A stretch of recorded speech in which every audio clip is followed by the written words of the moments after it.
এবারে নির্বাচনে মানুষ পরিবর্তনের লক্ষ্যে ভোট দেবেন।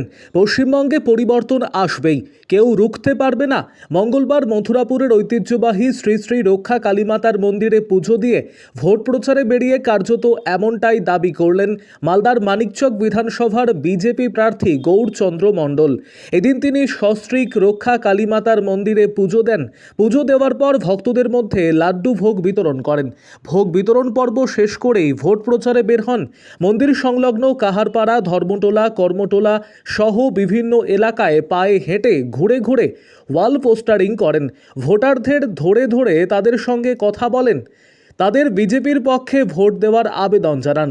পরবর্তীতে বিজেপি প্রার্থী গৌরচন্দ্র মণ্ডল সংবাদ মাধ্যমের মুখোমুখি হয়ে দাবি করেন, এবারে নির্বাচনে মানুষ পরিবর্তনের লক্ষ্যে ভোট দেবেন। পশ্চিমবঙ্গে পরিবর্তন আসবেই, কেউ রুখতে পারবে না।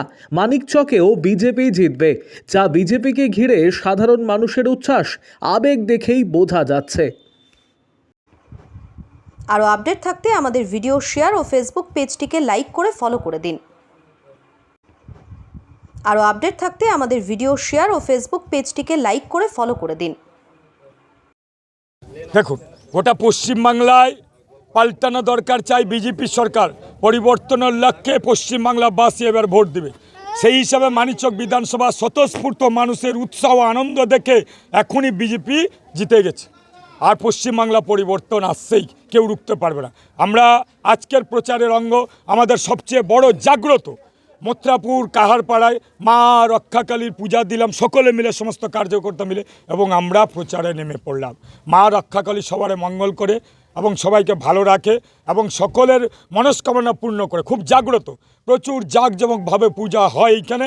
আমরা মা রক্ষাকালীকে মানি, আমরা পূজা দিয়েছি সকল মিলে এবং প্রচারে নেমেছি এটা। এবং এটাও বলবো মা রক্ষাকালীর কাছে যে সকলকে ভালো রাখুক, মানিকচকের সন্ত্রাসমুক্ত মানিকচক হোক, মানিকচকে সোনার মানিকচক হোক, এই কামনা করেছি। মানিকচকের মানুষ সুস্থ থাকুক, ভালো থাকুক, পাশাপাশি তাদের সেবা করতে পারে এই কামনা করে আজকে মানুষের কাছে প্রচারে আমরা সমস্ত কার্যকর্তা নেমে গেছি। আমাদের লক্ষ্য একটাই, মানিকচকে সোনার মানিকচক তৈরি করা। অসম্পূর্ণ কাজগুলো, অর্থাৎ তৃণমূল তো লুটেছে, সিপিএম 34 বছর লুটেছে, আর এই চোর তৃণমূল 15 বছর লুটেছে, কোনো কাজ করেনি। রাস্তা করলেও দুদিন পরে পাথর উঠে, ভাঙনের কাজ করলেও ভাঙন হতে থাকে, নদীর বন্যার সময় ত্রাণ দিলেও ত্রাণ সবাই পায় না, বেছে বেছে তৃণমূলের নেতারা পায়। সর্বত্রই দুর্নীতি। একটা সপ্তাহর এইখানে চুল্লি বানিয়েছে কাঠের, 3 বার করে বানায়, মানে মোড়া মানুষের টাকা পুরাবার টাকাটাও আত্মসাৎ করে। পায়খানা খায়, বন্যার টাকা খায়, ত্রাণের টাকা খায়, রাস্তার টাকা খায়, মানুষের কোনো কাজ করে না।